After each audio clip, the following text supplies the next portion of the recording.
Hello, everybody. This is Lance Armstrong, and welcome to the Forward Podcast, episode 3 today. An episode that I'm excited about. Another friend of mine coming on. I hope you guys enjoyed Doug Brinkley from last week. I know that it was fascinating talking to him. But I just wanted to catch up with a little bit of stuff that's going on in the world. The last week has been an interesting week for me. Did a little bit of traveling, a little moving around.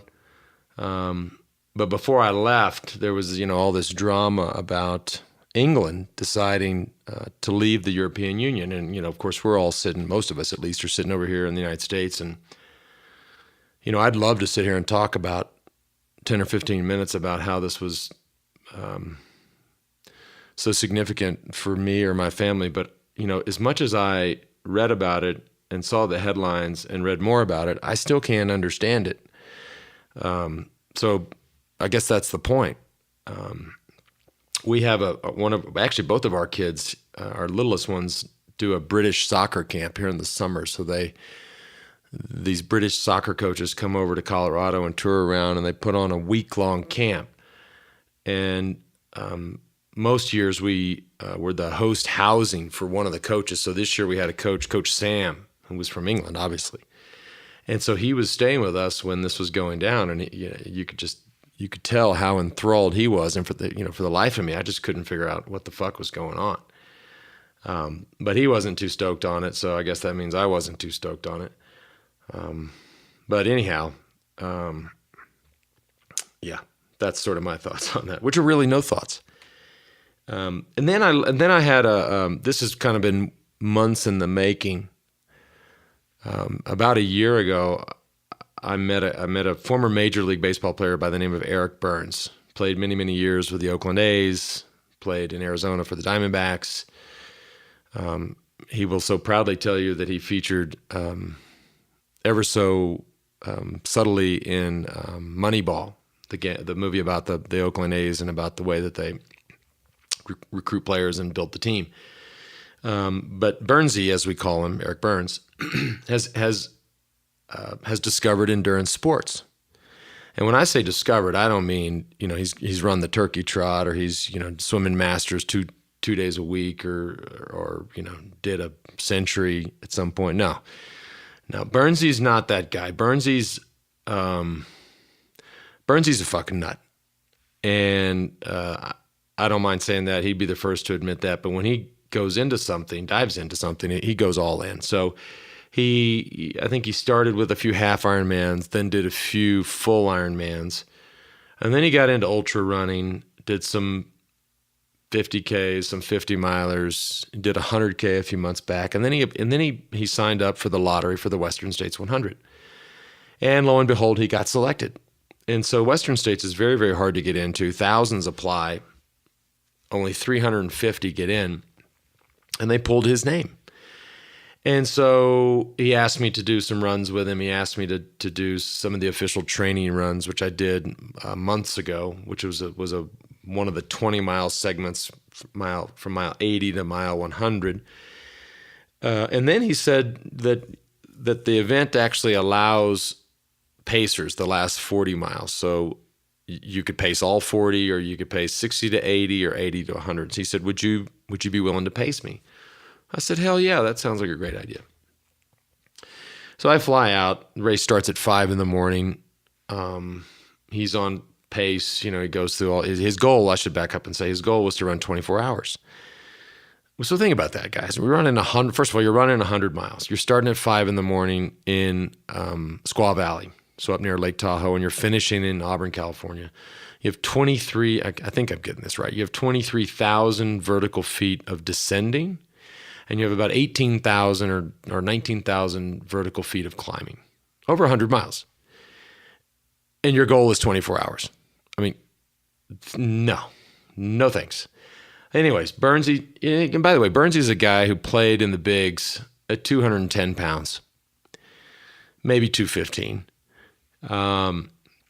He's now 185. So there's still a big guy, not as big as he was, but big for that sport.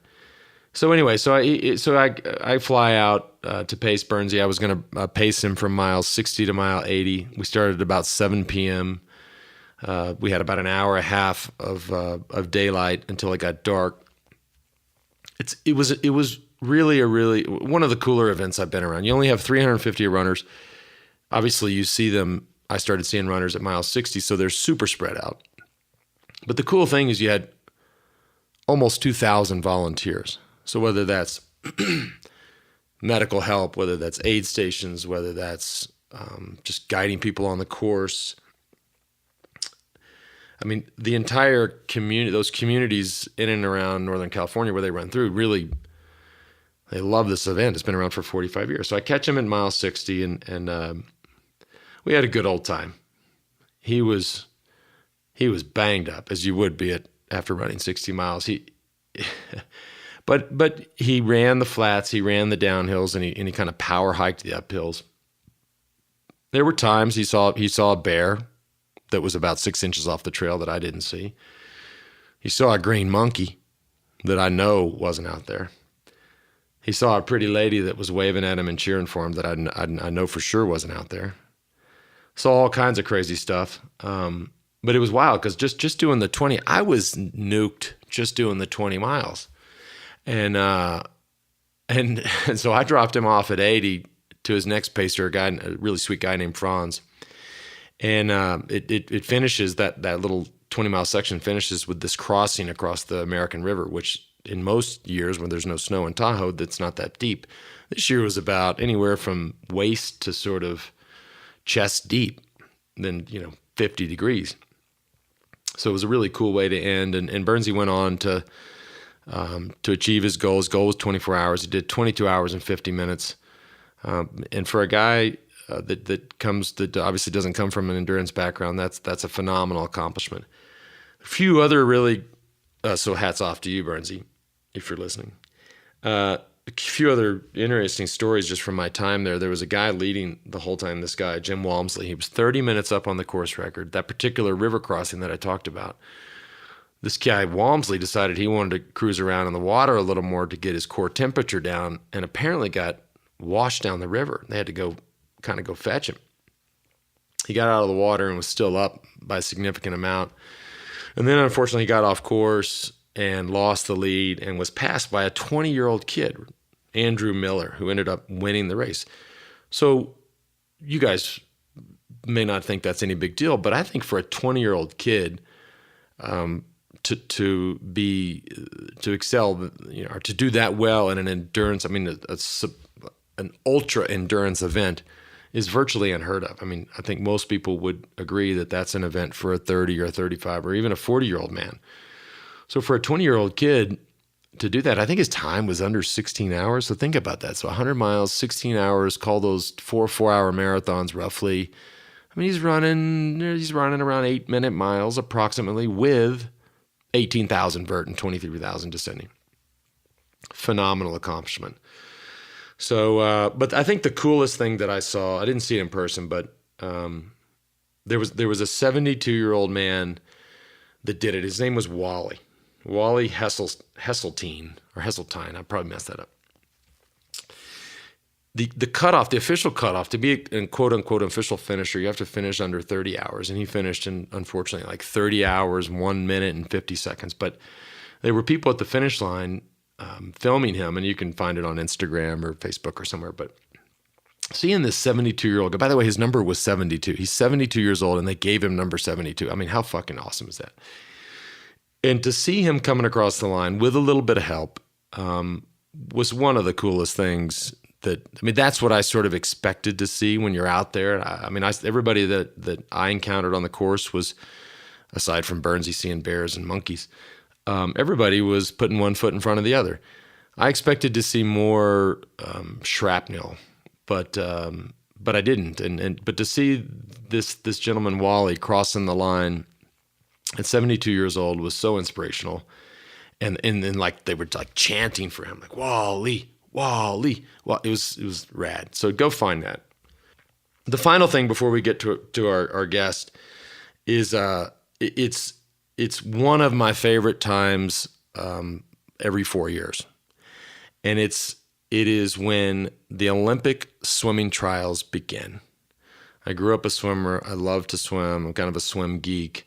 So I love watching these swimmers who these days swim. I mean, you literally could, slalom ski behind them. They go so fast. But you're watching these guys, and the trials are in Omaha. They actually build pools in an arena there.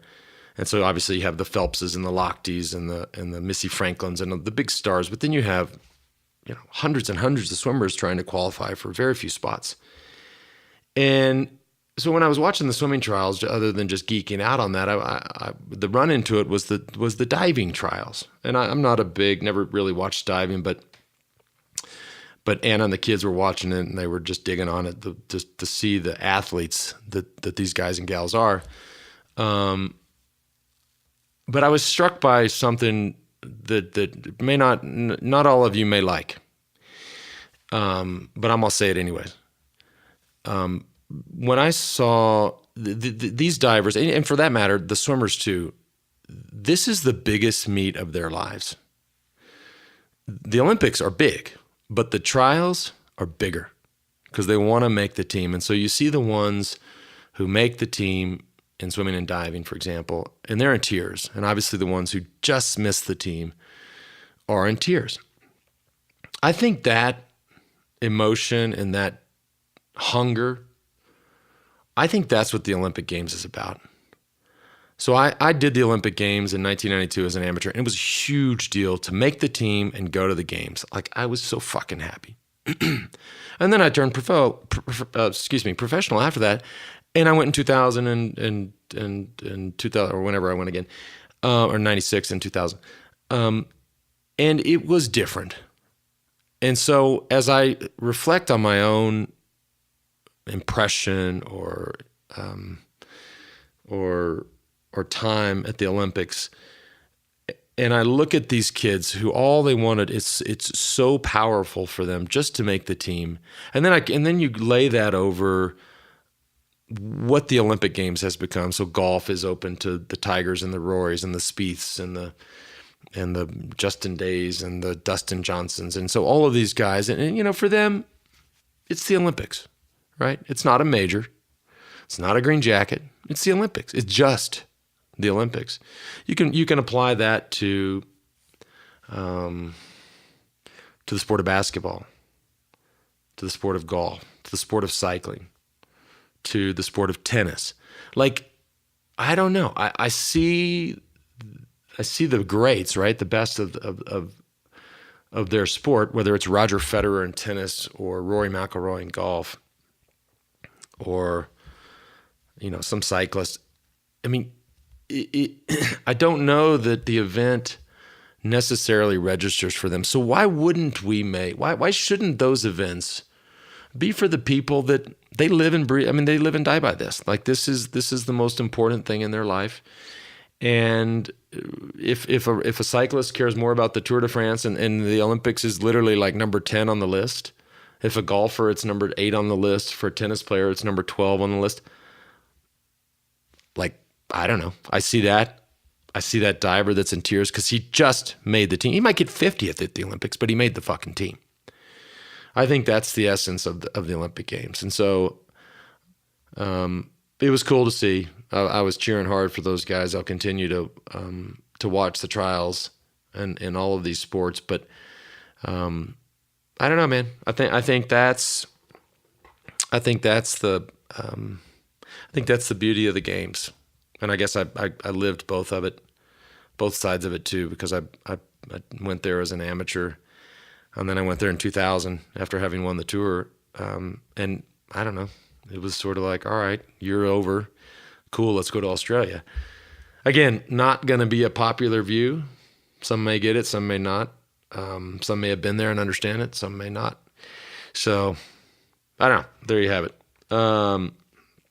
Okay, hey, questions and comments and concerns. I'm sure that last little riff might have gotten some going, but let us hear from you. Send us an email. The email address is theforwardpodcast@wedosport.com.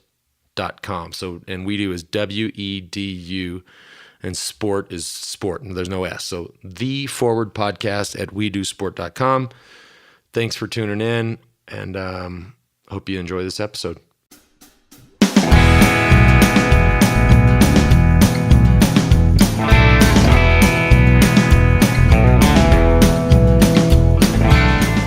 Hey y'all, this is Lance Armstrong, and welcome back to the Forward Podcast. My guest today is a good one. He's a legendary guitar player, musician, songwriter, and by the way, a badass skateboarder. We're here in Denver, Colorado at the Red Rocks Amphitheater, one of the most epic places to ever see a rock show. We're in the back room just off his green room. In what they call the tuning room, so there's a little bit of noise. The kitchen is actually just through the wall. You might hear a little of that. The band is in the other room. You might hear some of that. So just pardon the noise. Ladies and gentlemen, my good friend Ben Harper.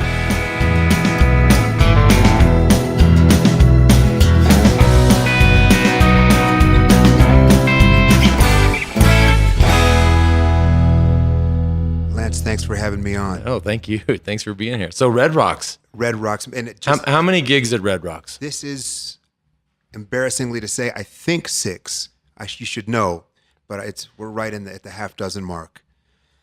And just for the listeners out there, they've made this table that our microphones are rested on Red Rock. It is. Everything's rock here. It's just the room. We'll post a picture of nice you and I, so you'll see.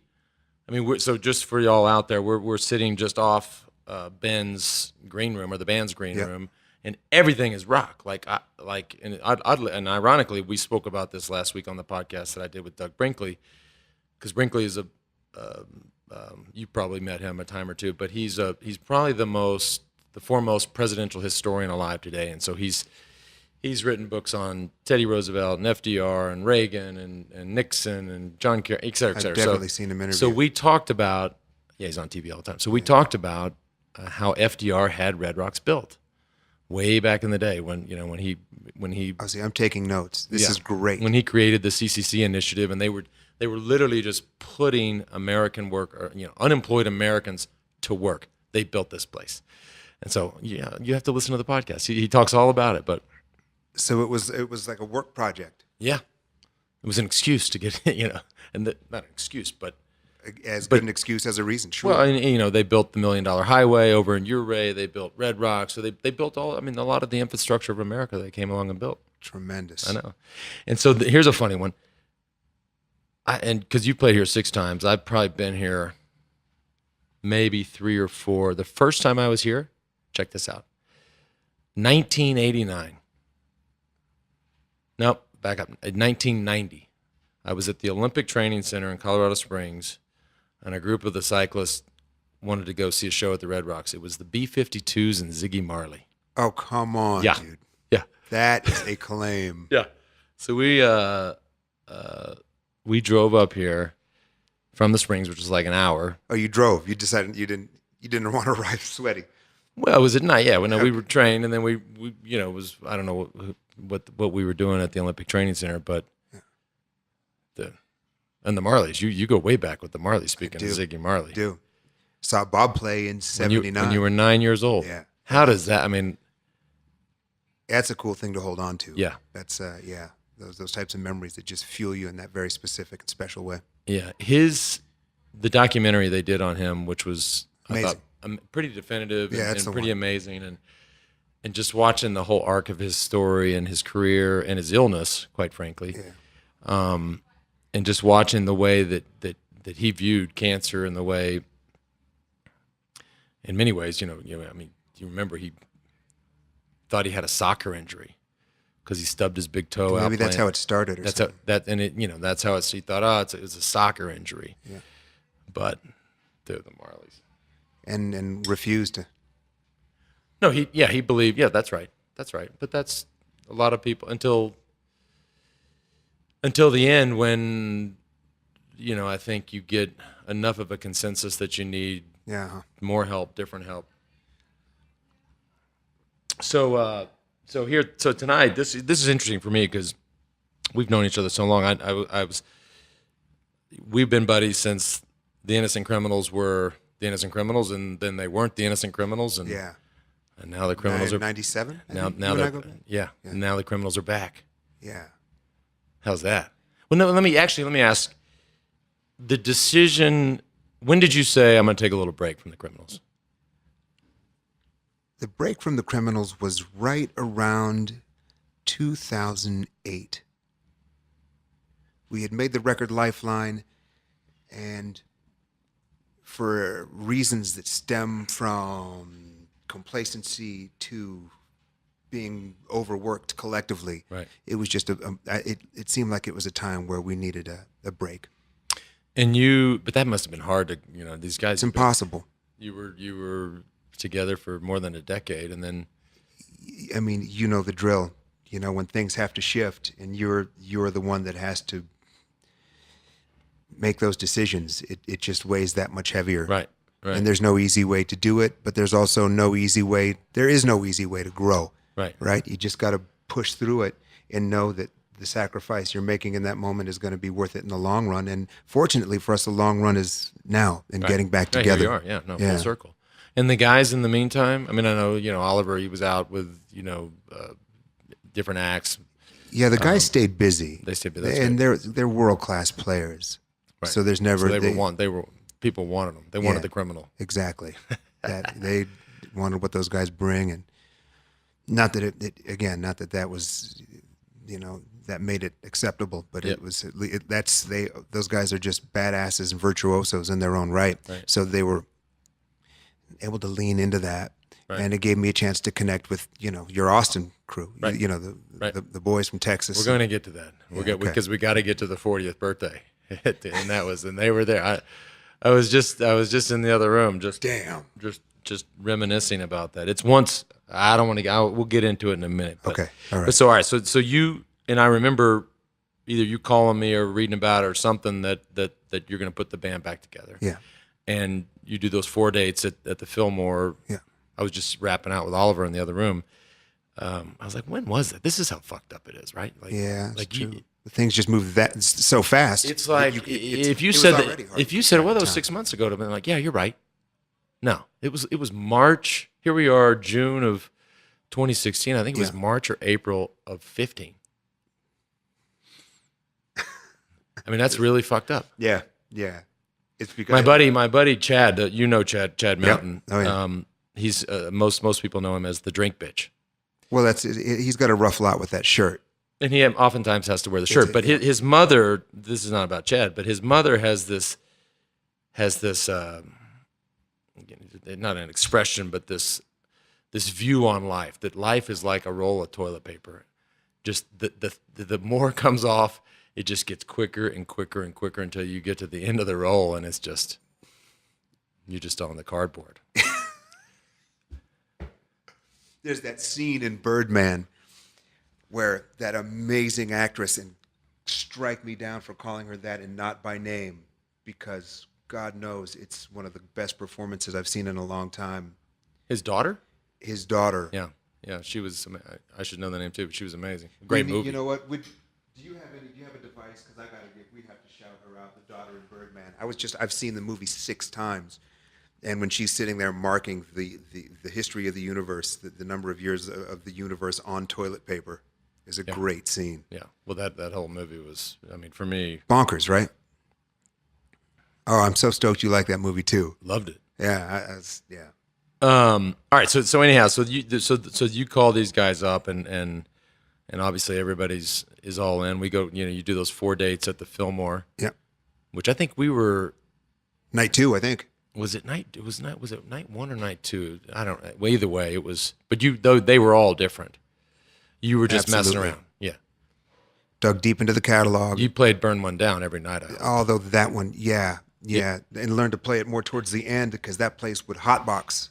No, it's one thing to play here at Red Rocks where it's outdoors and it floats up, but that didn't float anywhere but into my dome. No, and it was whoever was running the light, the full lights. Yeah. And then just this place, just I never seen anything like it. I mean, I figured that was, but when That was when fun. you're in And broad daylight. And the Fillmore, and who knew we could do that many nights there, and it just went. Dude, the fucking Fillmore is amazing, right? I mean, Yeah. and great and epic. And here's your name. Here's your girl. We're talking about the daughter, Michael Keaton's daughter, in Birdman. Yep. Anna Hardwick. Anna Hardwick. Yeah. No. No. Wait a minute. We're off. We can edit this. We can totally edit this. Although, or just keep shit real and just deal with the fact that I've lost the script here for a moment. No, it's Emma Stone. It's Emma Stone. Sorry, Emma. Ben here, formally apologizing. I got it now. I won't forget it again. You're a total badass, and my wife and I are huge fans. And by the way, we can do whatever the fuck we want to do because it's All right. it's our podcast, right? It's not mine. It's ours. And by the way, also too, I love that. Thank you. It's ours in the sense that it's anybody that's listening because I tell them all at the beginning of the show that you got something to say or something to ask or something to offer, send an email. Let us know. So whatever. We can do whatever. You remember you played ACL that year, so that's Austin City Limits in Austin. And I still regard this as the greatest rock show that I've ever seen. Tom Petty closed out the festival. And you and me, I wish you guys at home could see Ben's face. So you and me somehow, right, our dumbasses are like right there, side stage. Dude, that was the greatest rock show. That was the great. And by the way, I mean, I don't know. You might have seen 10 greater ones since then. No. Petty, ACL. It would have top been three, if not number one. 06, 07. If not number one. Because you remember I got Marley on the list too. Yeah. So I've constantly, but right. It's hard to knock him out. Top three. And didn't the rain come down? No, that was what made it amazing. So you have so at Austin City Limits Festival, there is a strict 10 p.m. curfew. So probably with most outdoor live venues, I think there's a curfew here at Red Rocks tonight, but it's a little later. But this is in the middle of Austin, Texas. So it is 10 p.m. Like, no, I don't care what happens. So he's playing just fucking slaying it. And these thunders, they weren't rain. No, it was like sideways lightning, thunderstorms. It was nuts. It was all. So they got out of there, right? And he was having such a good time. He wanted to come back. And so he went, or somebody went to the mayor at the time, Will Wynn. And he said, no curfew. Well, I remember you having something to do with that conversation. No? All right. I guess I'm throwing that in the hat. Well, that would be, if you want to give me credit for that, but I don't think so. But the mayor came on stage and went, no, we're gonna finish this gig. Yeah. And it was just in the rain, like a typical Texas thunderstorm. I mean, it blew through. Yep. And he just didn't lose a beat. And I just remember you and I just sitting there just fucking nobody jamming moved. Yeah. Not in the crowd, not us. No, they weren't going anywhere. No. I mean, so. Only to be outdone. Now. That's all right. We have. Okay. Now, maybe because I another ACL. This was kind of an ACL of a bird of a different feather, and since we can edit this, you and I can at least have fun with it in the moment. I get a call, and I hear noise in the background, and you're like, B, you're not gonna believe this shit. You are not gonna. Dylan just threw me off his fucking stage. Yeah. I was sending a text. I'm trying to link up with my buddies to have him come meet me here, and he thought they had me thrown off the stage. Yeah. I was like, that's the strictest stage I've ever seen. I was like, no. Yeah. No, I said, I'm dumb. I said, I don't even know where to go from there. Yeah. I was like, damn it. I was like, well. No, they told it. His tour man or his text said, no phones, no pictures, no texting, no nothing. And I know I'm not total. I'll take the fall for it. I'm not totally sure but it was one of us. And I mean, we were gone, like just got vaporized. Wow. All right. Word to the wise. Yeah. But yeah, when you're Bob Dylan, you can do that. Do whatever the fuck you want to do. Yeah. Yep. I just had to ask. I was like, Lance, I said, man, all right. I said, noted, Lance, I will not I will. Yeah, if I ever find myself on that side of stage, I'll be No, burying the phone. you know what to do. I won't be texting. Well, I might be texting during your show tonight. Yeah, but I mean, yeah, it's I don't. It's the modern age. Another cool. This is something I don't know if you remember this or not, but and for those of you listening who like rock and roll and like photography, the most amazing rock and roll photographer is Danny Clinch. And, Of our yeah, and I mean of our. I guess I'm a little biased because I've known Danny a long time, and he sends me cool shit. And yeah, no, I was friends with Jim Marshall, and Jim definitely has taken the baton from Jim and run with it, and he is the best. You said it. Yeah. I shouldn't even butt it in because Danny is the best. And I don't know if it was Danny that sent it to me or if you sent it to me, but I still have it in the house, hanging up in the house in Austin.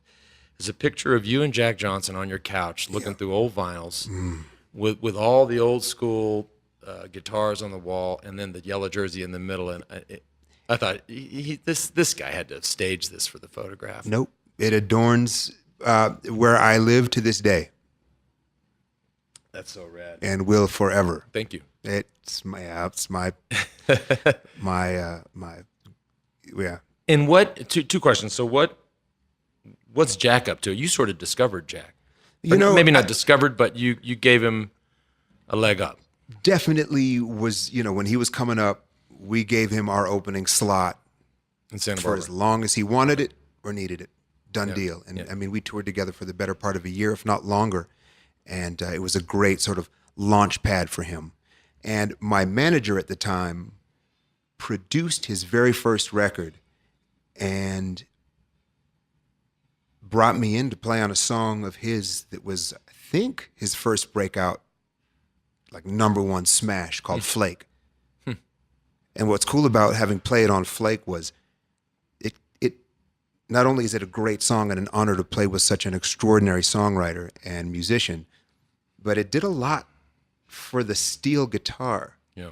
Like I'd walk into Guitar Center and I'd get hit up by kids going, "Hey man, have you heard the steel player on that new Jack Johnson record?" And I'm like, yeah, it's me. Yeah. I've heard him a lot. It's more than I care. Yeah. This is amazing.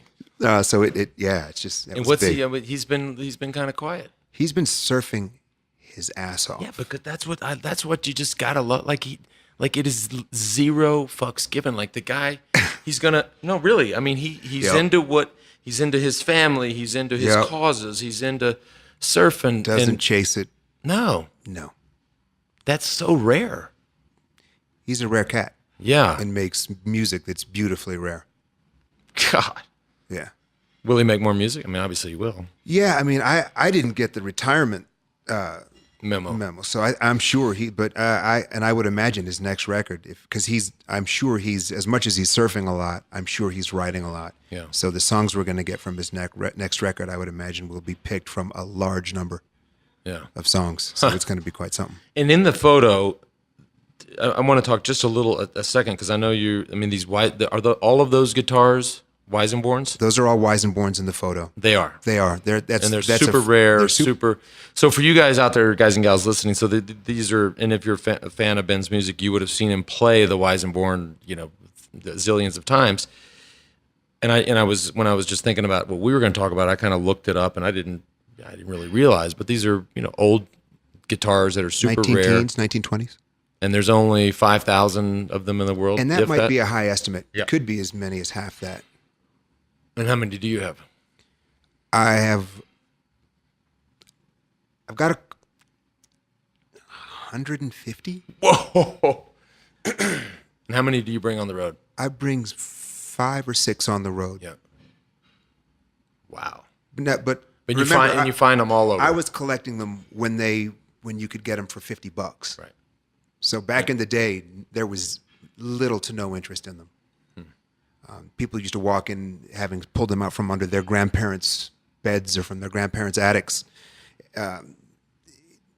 wanting nothing to do with them. Just here, giving them away.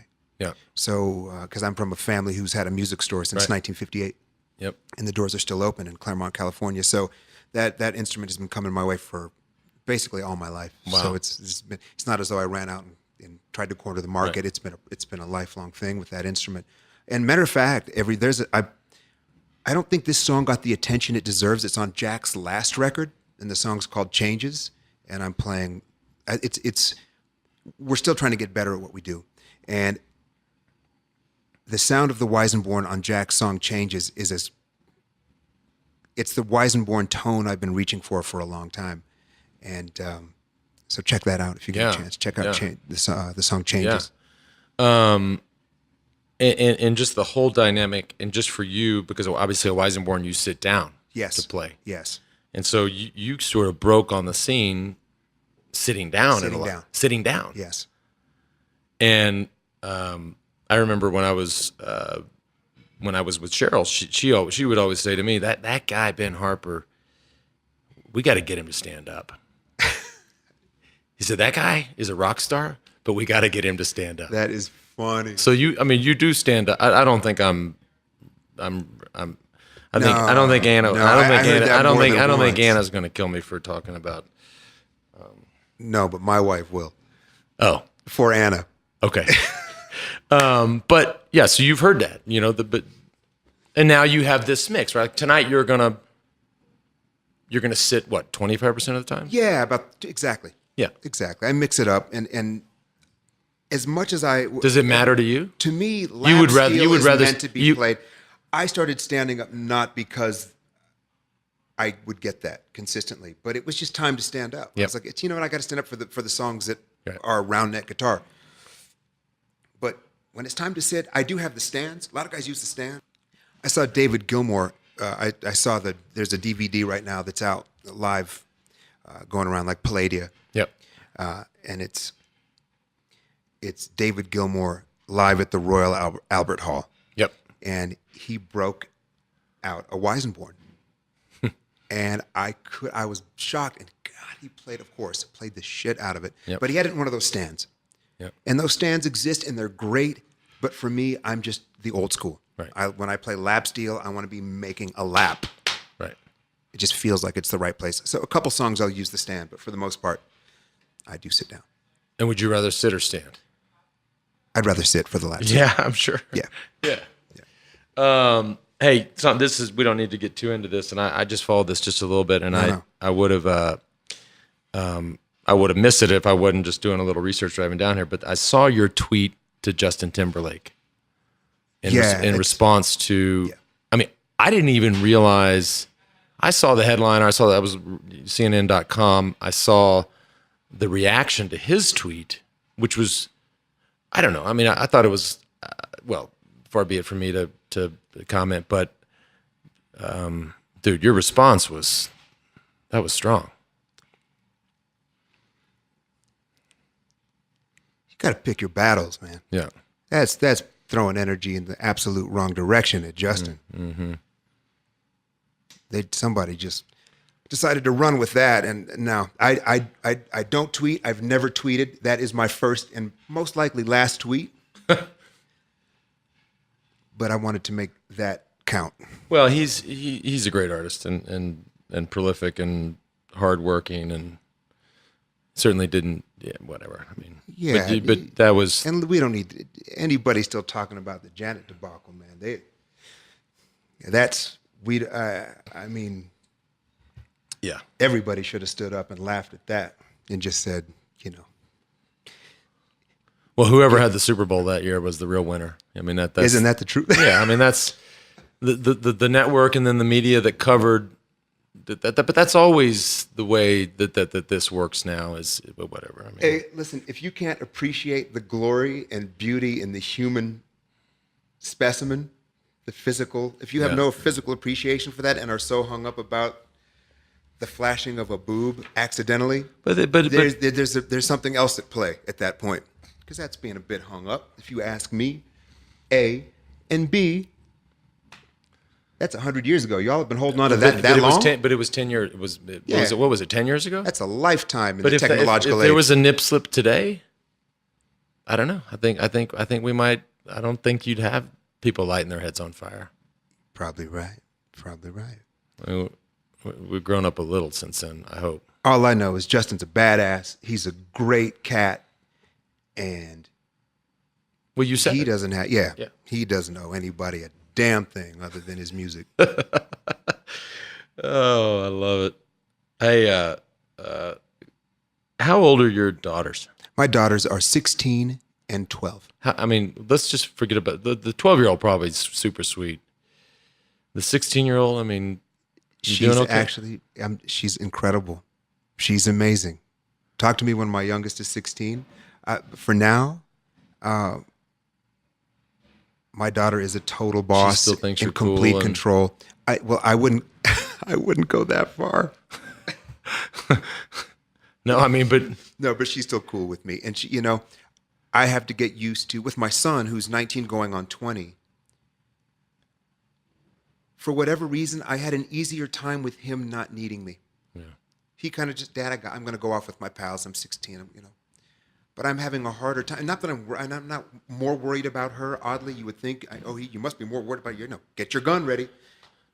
This is the 21st century, everybody, and this I'm not hung up. I got to have a son to carry on my name. Man, the chances of my sons playing steel guitar Right. are pretty slim. Like I believe in all my kids making their own way in their own name in their own time. So I'm not hung up on the sort of family name thing. I just want all my kids to be as happy and healthy as possible. So that's a long way around of saying, my son, I had an easier time him not needing me. I'm having a harder time with my daughter just not needing me as much, being more independent. I don't know, I want all my kids to be independent at that age when they should be. But it's like, are you sure you don't want me to come hang out with you and your pals? Right. It's like, Dad, God, no. And she's out on the road with you now. She's on the road with me now, and she's got a friend out, which makes it cool. So they're in the bus traveling around. Yeah, they're going into like we'll hit the cities, and like here in Boulder, and there's the city walk there, and it's just they make the most out of this. They get on those Pearl bikes Street. That's now. called the Pearl Street Mall. Pearl Street Mall. Anna exactly. went to University of Colorado, so she's a big fan of Boulder, and All right. and All right. and so it's and I'm kind of Would you altitude train here at all? I mean, just the springs. okay. But then some of those comeback years, we trained in Aspen quite a bit. But Anna loves Boulder, and I'm not sure. I know that's a very controversial thing in the endurance community, but I'm not sure. So we have this back and forth on it, but she loves it. I'm with you, Anna. We got Anna in the corner. 2 to here. 1. I love 2 to Boulder. 1. I do. But I'm also a sucker for Jackson Hole and parts of Utah, and I mean, I love the Midwest. Yeah, It's a special place. yeah. And you're out for how long now? Hopefully, Lance, the next 2 years. I mean, Whoa. I'm looking for a long run with this record. Great. Yeah. Show's selling out. Shows not all selling out, but a lot of them selling super strong. Yeah. Yeah. Well, I mean, Salt Lake sold out. good. I mean, how many does Red Rocks hold? Is it? We were talking about this the other day. Yeah, I think we're about $1,000 shy of a sellout tonight. But it's still- 10,000 like people. 10,000 It's people. 10,000. That's a lot. Maybe 9. But yeah, That's a lot of it's people. a lot of folks. The B-52s and Ziggy Marley didn't sell it out. Yeah, and there's been times when I've sold it out and times not.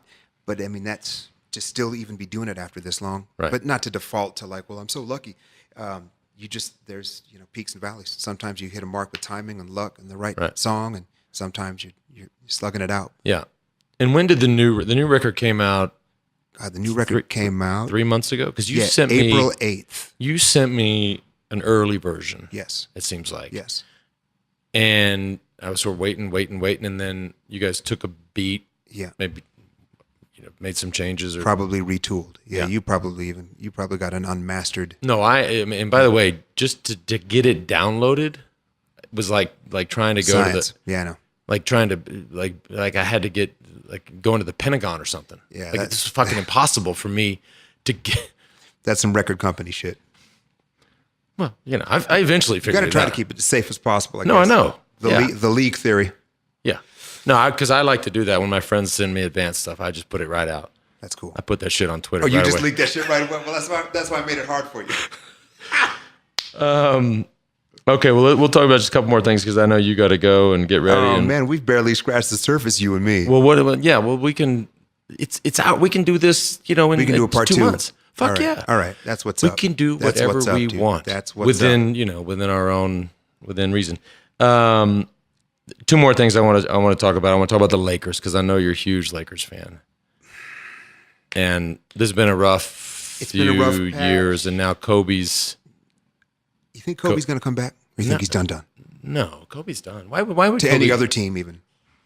Who said that? No one said it. I'm not saying it. I'm just wondering. I mean, when you score 60 in your last game, because does anyone stay gone? It's so hard to stay gone. That's a sore subject with me. Jordan Wizard. Well, okay, all right. My bad. They should stay gone. Okay. Jordan was good when he came back, but at the end he shouldn't. Look at who I'm talking. See, man. You got to stay gone. All right. But Kobe too. I mean, I really admire and respect the way he set himself up for Act Two. Like I don't think anything like Kobe in 2 years is going to go. Fuck, I'm really bored. I want to go play basketball. I mean, he's got plenty to do. He's not going to do that.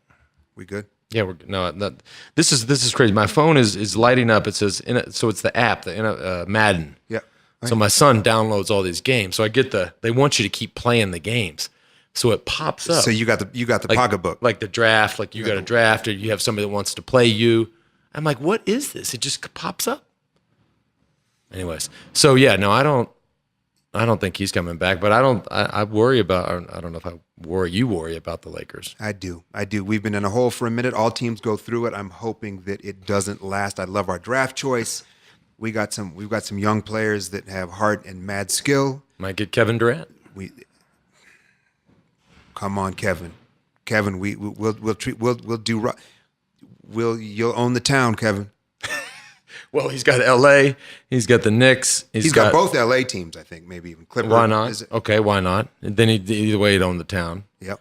But we want him in San Antonio, so that would be fierce. That's where he. And I'm that's that's right my down the default road. team. All my boys, all the band. So San Antonio's my next bet. Golden State's right there. What do you think of LeBron? That was some shit, huh? I talked about that a little bit in one of the podcasts because my son was cheering for the Cavs and I was cheering for the Warriors. I mean, LeBron is a beast. Yeah. Like physically, I mean, there's no question that physically he's a man amongst boys. Yeah. I just sometimes it's a little too soccer-esque for me. Falling down. Oh, I'm hurt, and then 5 seconds later you're on the free throw line and you got no problem. You know what I'm saying? Like it's soccer. I don't know. I hear you. And in this, I'm gonna go. I'm gonna because I didn't have. It was nice to be a part of a championship where you didn't have so much skin in the game. But hell yeah, Cleveland, right? Yeah. I mean, to Cleveland, Ohio, with a drought in 50 plus years, right? But that's just. But I hear you. But the argument. No. And NBA is first of all, never question a ref. Have you ever seen questioning a ref change a call? No. Don't flop. It's the floppiest. It's floppier than soccer, right? And don't be so damn melodramatic. Yeah.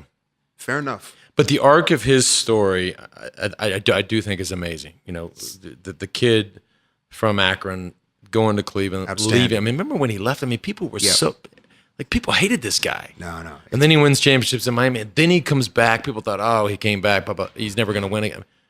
And here, so that is truly to that. And then just fast forward to the being down 3-1. That had never been done. Yeah, and so there was a lot of history being made. So in all fairness, how about the Cavs? That's the thing. Right. Not to isolate any one player. How about those Cavs? Down 3-1 is as impressive as the 73-9 that the Warriors had in the season, if not more. Yeah. What do I know, man? I'm a steel guitar player, but nonetheless. But back to the Lakers. No, okay. Luke. Yeah. That could be some good. That'll because I'm a huge fan of Luke and his dad's. You can't, and the team can't. That team has to be good. I mean, you can't. I shouldn't say that because the Dallas Cowboys should almost always be good. See, they should almost always contend. Lakers fans should better hope that you're not having I mean, when's the last Cowboys won a Super Bowl in the 90s sometime? Wow. Okay. So okay, you just always assume that they're going to be contending until they're not, and then they're not, and then they're not. Yeah. But I don't see that in LA. And that's upper management, right? I mean, that's scouting. Yep. It's management. Those decisions. That's all together. Yeah. Yeah. But you were saying I'm just a steel guitar player, and then I started to say, and Yeah. a fucking badass skateboarder. I mean, if I looked in my phone, and of course I can't do it anymore because you're a proud owner of a flip phone, and Ben has a flip phone and what is the other one? An iPod? Yeah, the iPod. Okay, so I guess you can take pictures on that. So I can take You can email on that. Yeah. But if I look myself from the cops on here. But if I looked in my phone at images or whatever you send me, I mean 90% of it is videos of you skateboarding. Am I bombarding you too much with those? No. All right. No, but I don't think. And by the way, this isn't like if you saw me skateboarding, so I'd be holding on to somebody, Yeah, and I'd have every with your physicality, you'd be flying out of the bowl in about a day. But No, dude, you're into it. I am though. That's Like- my shit. Really. Yeah, if I wasn't here with you right now on tour, I'd be on a skateboard. Your skateboard's in the green room It's over in there. there. I'll throw you a flip too. I saw you. Oh yeah, What do you mean a flip? I just flip, tray Flip the flip, board heel over. flip, kick flip. Oh yeah. Yeah. And you just in your spare time, that's Yeah. what you're doing. I try to That's skate hardest. your skateboarding's my golf. Okay, bam. Like when you get into something, like I got onto golf, and Anna's a golf widow, My wife's a skate widow. skate widow. Yeah, you and Jack can, for sure. So you're hard after you're after it. That's your shit. I'm after it, but And how are you doing with it? I'm Because last time we talked sport, you had won a marathon. I'd won a trail race up in Northern Trail California. race, It wasn't a full marathon, but so I still train. I still do all that, but then in the mornings are for training and the afternoons are for golf, and I look forward to it. I miss it when I don't get to play for a few days. Yeah, man. And golf is something I don't know about skateboarding, but golf is something. It'd be like playing it. Like if I said I want to play the guitar. Yeah. I'm 44 years old. Yeah. It would be hard for me to learn how to play the guitar. If I said I want to learn, Italian, or if I want to. That's play when I golf, started learning back skating. or was if when I had was never 40. swam and I said I want to learn how to swim. Yeah. Well, you just can't really be bodies. that good. Yeah. Because the guitar, and a musical instrument, a language, a sport so specialized like golf, you have to start young. And you see somebody that started young. Yeah, it's a different They thing, never for lose sure. it. Yeah, I mean, and that's where I skate like I started late, but because I skated bowls when I was young, so that's more natural. But I really wanted to get into street skating and learn to ollie and flip, and that I didn't start that till I was 40. But I put everything into it, and it once you sort of pass a certain balance, getting used to moving and getting used to jumping. When you get used to falling, the better you get at falling, the better you get at skating. Although there's always a new way to fall, which is the challenge. But I do my heaviest skating when I'm furthest out from tour. So if I have 3 weeks off, I'll skate hardest the first week and take the risks the first week, because a couple weeks I can almost heal from damn near anything. Right. And then the last 2 I'll do stuff You're that's not in my 20 comfort zone. anymore. No, true enough. And trust me, my body lets me know every morning I wake up. I got like 2 or 3 more questions. Genius. Yep. What song of yours will you never get sick of playing? I mean, I'm sure there's songs you're like, oh, I gotta play. Lance, I haven't got there yet. Okay. I don't have a song I'm ducking yet. But, and if I did, and which will be the last one? You would think that like Steal My Kisses or Burn One Down would be the ones I've probably played the most and that I would be ready to run from. But the thing is, you only get a finite window to do what you love. And it's not as though I'm playing 20 versions of the same song. Right. I mean, if those songs weren't a hit, would I be sick of playing them? I don't think so. Right. The catalog is still standing up for me. Yeah. So again, I'm not ducking any. Talk to me in 10 more years. Okay. I plan on it. Thank you. That will be episode number 783 of the Forward Podcast. Yeah, we'll be pushing triple digits. by Last then. question. Who out there, if you could work with anybody out there in the music business, is there somebody that comes to mind? Yeah, Dylan. Wow. Yeah, straight up. I mean, there's about as much of a chance of that happening as, me stepping on the racing moon. the Tour de France again. I said it. Wait a minute. You know what? Actually, there's zero chance of that. So there we you go. have a much better chance of working with Bob Dylan. But maybe by 1/100th of a decimal point. but not by much more. But you would do anything to do that. I'll buy my own ticket. Wow. Even a steel guitar track. Save me a track, Bob. Save me a track on, on the next record. Just a track, background vocal. Anything. Yeah. Ben, thank you. I'll change the strings on his guitar. Do you know what I mean? I'll tech. Yeah. I make a hell of a tech. I'm a music store brat. My brother, thank you for coming on. Such a Every pleasure. time. Yeah, thank you.